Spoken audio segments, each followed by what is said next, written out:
நம்ம பிறந்தோம், நம்ம வளர்ந்தோம்.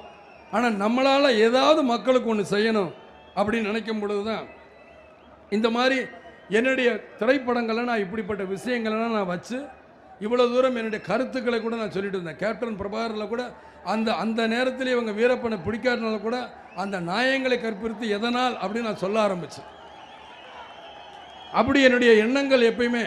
இப்போ ரமணா படத்தை பார்த்தீங்கன்னாலும் அந்த ரமணா படத்தை இயக்குனர் முருகதாஸ் அவர்களை பேட்டி காணும்போது அவங்க சொல்லியிருக்காரு, இந்த கதையை விஜயகாந்தை வைத்து சொன்னால்தான் எடுபடும், வேறு யாரை வச்சு சொன்னாலும் எடுபடாங்கிற ஒரே காரணத்துக்காக தான் நான் அவரே வச்சு எடுத்தேன் அப்படின்னு. இப்படி நான் என்னுடைய திரைப்படத்துறையில் என்னுடைய கருத்துக்களையும் நான் செய்கின்ற உதவிகளை செஞ்சுக்கிட்டு வரும்பொழுது அதை எல்லாருமே விமர்சனம் பண்ணாங்க.